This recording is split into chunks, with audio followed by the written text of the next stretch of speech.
নমস্কাৰ, মই স্নিগ্ধা গগৈ। আমাৰ মাজলৈ আজি এগৰাকী আলহী আহিলে, এগৰাকী নহয় দুইগৰাকী একেলগে আহিছে।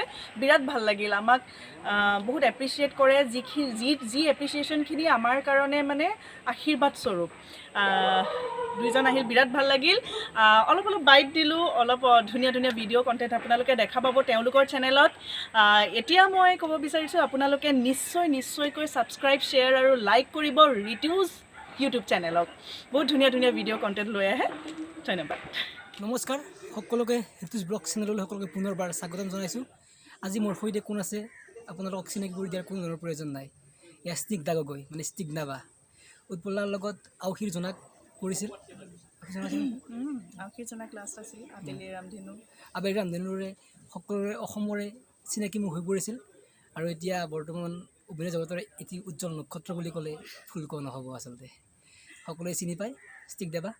ঋতুজ ব্লগ চেনেললৈ আপোনাক পোনপ্ৰথমে স্বাগতম জনাইছোঁ। ধন্যবাদ। মানে আপোনাক ফাইনেলি লগ পালোঁ আজি, লগ পাই বহুত ভাল লাগিল।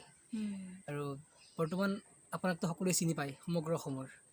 আপুনি আপুনি নহয় বুলি নক'ব, আপোনাক সকলোৱে চিনি পায় এগৰাকী অভিনেত্ৰী আন দেখি। আপুনিতো এগৰাকী অভিনেত্ৰীয়ে, কিন্তু আপোনাক ৰিম্পিতা যেন লাগে একদম ছেম। মানে মই যদি আপোনাক প্ৰথম আউসী জনাক চাওঁ ন, ৰিম্পিতা কৰি আছে অভিনয়। বহুতে কয় মোক এইটো কথা। আপোনাক মোৰ ছেম। সৌভাগ্য দেই, মোৰ সৌভাগ্য। ৰিম্পী দাসকতো মই বহুত ভাল পাওঁ। তেওঁক লগ পোৱাও নাই বা তেওঁলোকক কাম কৰাও সুযোগ মোৰ আজিলৈকে হোৱা নাই, গতিকে তেওঁক ফ'ল' কৰাৰো মোৰ তেনেকুৱা এটা হেৰি হোৱা নাই। কিন্তু তথাপি খুব মৰম লাগে মোৰ আগতে দেই, খুব ধুনীয়াও লাগে। আৰু মোৰ সৌভাগ্য যে মোক তেওঁৰ নিচিনা দেখা বুলি কয়। নাই সঁচাকৈ আপোনাৰ কাৰণে ছেম, একদম ৰিম্পিতা যেন লাগে। Thank you. আপুনি যিটো বিবাহিত, দাদাক কিদৰে লগ পাইছিল প্ৰথমে? লাভ ষ্টৰী বুলিতো ক'ব নোৱাৰোঁ এতিয়া, আৰু ডাইৰেক্ট কৈ সেনেকৈ কৈছোঁ কথাখিনি। আৰু লগ পোৱা হৈছিলে এনেকৈ আমাৰ এইটো লাইনতে, ইয়াৰ যোগেদিয়ে। পাৰ্চনেল কথা নাপাতো দিয়া। নাই ঠিক আছে বাৰু, কোনো কথা নাই বাৰু। মানে পৰৱৰ্তী সময়ত আমি পুনৰ সুধিম। এটা মানে কি খুব এটা ফানি টাইপ কথা এটা সুধিছোঁ আপোনাক। আগফালে হাজবেণ্ডে আপোনাক চিঞৰি আছে, আগফালে আপোনাৰ মাদাৰে চিঞৰি আছে, আপুনি কোনফালে আগত যাব? মাৰ ফালে দেই। মাতকৈ বেছি, মা দেউতাতকৈ বেছি মৰম আৰু আপোন পৃথিৱীত কোনোৱেই নাই, মানে হ'বই নোৱাৰে। মাক মানে বহুত বেছি প্ৰাধান্য দিয়ে। অকল মই নহয়, চবেই দিয়াটো উচিত। নাই ডেফিনেটলি। মই আজিলৈকে মোৰ যিমান এক্সপিৰিয়েঞ্চ হৈছে জীৱনৰ লগত, মই ইমানখিনি কথা গম পাইছোঁ যে যিকোনো ধৰণৰ প্ৰব্লেম অকল বুজি পোৱা মানুহ যদি আছে, মা আৰু দেউতা, বাকী কোনো নাই পৃথিৱীত। আপুনি অভিনয় জগতখনত প্ৰথমে কিদৰে প্ৰৱেশ কৰিছিল? অভিনয় জগতত মই প্ৰৱেশ কৰিম বুলি অহাই নাছিলোঁ। আগতেও মই কেইবাজনকো কৈছোঁ সেইটো কথা। মই একচুৱেলি পঢ়ি আছিলোঁ জ্যোতিচিত্ৰবনত, ছাউণ্ড ইঞ্জিনিয়াৰিং। তো তেতিয়া নাটক কৰিলোঁ, এখন দুখনকৈ নাটক কৰি আৰু গমেই পায় এইটো লাইনত থকা বা এইফালে জড়িত থকা মানুহবিলাকে সকলোৱে জানেই কেনেকুৱা ধৰণৰ এটা নিচা, এৰিব নোৱাৰি। তো সেই তেনেকৈ কৰি মানে সোমাই গ'লোঁ। আমাৰ যিখন দামিনী আপুনি চিৰিয়েল কৰিছিল, আমাৰ চেমন্তিকা বাৰ সৈতে আছিল একেলগে। আমাৰ মায়ে সেইখন চিৰিয়েল খুব ভাল পাইছিল। অকল মা বুলি ক'লে মোৰ ভুল কোৱা হ'ব, মই সেইখনৰ এজন মানে বিশেষ ভক্ত বুলি ক'ব লাগিব আচলতে। মানে সদায় চাইছিলোঁ সেইখন চিৰিয়েল, আৰু ইউডিও আছিল। আৰু মানে খুব মানে ভাল লাগিল সেইখন চিৰিয়েল। আৰু আপোনাকতো মানে কি চিনাকি কৰি দিয়াৰ কোনো প্ৰয়োজন নাই, সকলোৱে চিনি পায়েই আপোনাক। আৰু বৰ্তমান আপুনি কি কামত ব্যস্ত হৈ আছে এতিয়া? এতিয়া মই জোনাক চেনেলৰ এখন ধাৰাবাহিকত ব্যস্ত আছোঁ। এখন টেলিকাষ্ট হোৱা নাই, জানুৱাৰীৰ পৰা হ'ব, অতি শীঘ্ৰেই হ'ব। নাম হৈছে আবেলিৰ ৰ'দালি। আৰু ৰেঙনি চেনেলত এতিয়া সম্প্ৰচাৰিত হৈ আছে দুবৰীৰ দলিচাত বুলি এখন ধাৰাবাহিক। সেইখন যথেষ্ট সঁহাৰি পাইছোঁ, ভালেই পাইছে মানুহে। নিশ্চয় আপোনালোকে চাইছে। আপুনি যেতিয়া আউসী জোনাক কৰি আছিল, আপুনি অন্ধ হৈ আছিল, তাৰ কিবা ফানী মুভমেণ্ট কিবা আছে নেকি কাহিনী? আছে। তাৰমানে অন্ধ মই এক্টিং কৰিছোঁ যদিও, মই এনেকৈ থাকোঁ যদিও চকুকেইটা মইতো দেখি থাকোঁ ন 180 ডিগ্ৰীলৈকে। মোৰ কাষত ৰৈ থকা উৎপল দাই হওক, কিবা হওক, বিভিন্ন ফানী মমেণ্টছ ক্ৰিয়েট কৰি থাকে, ফটোৱামি কৰি থাকে, ধেমালি কৰি থাকে। তো সেইবিলাক চকুত পৰে ন, মই অন শ্ব'টো হাঁহি দিওঁ। কিন্তু মানে হাঁহি উঠি যায়, যাৰ কাৰণে মানে কিছু মানে হেৰি হৈ যায়, মাজে পুনৰ ষ্টাৰ্টিং কৰিবলগীয়া হৈ যায়। বহুত জমনি হৈছে সেইখনত, আৰু কষ্ট হৈছেতো সেইখনত। তোমাৰ ধৰা এনেকৈ থিৰ হৈ থাকিব লাগে, কোনোবা টাইমত ঘপককৈ আহি যায় এনেকৈ চকুটো।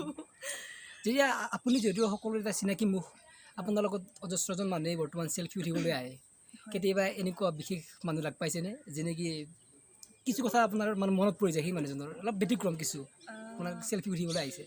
হয় নহয় তেনেকুৱা কথা নাই, মোৰ লগত খুব এগাল মানুহে উঠিব অহা নাই, নাই ইমানো ভয়ানক জনপ্ৰিয় নহয় যদিও মই যিখিনি মানুহে আজিলৈকে মোৰ লগত উঠিব আহিছে চেল্ফি প্ৰতিখন ঠাইত, নলবাৰী হওক গোলাঘাট হওক, যিমান জেগাত গৈছোঁ, যিমানখিনি মানুহে মোৰ লগত ইণ্টাৰেক্ট কৰিছে, মোৰ লগত চিনাকি হৈছে বা ফটো উঠিছে, মোৰ প্ৰায় সকলোখিনিকে মোৰ মনত আছেই।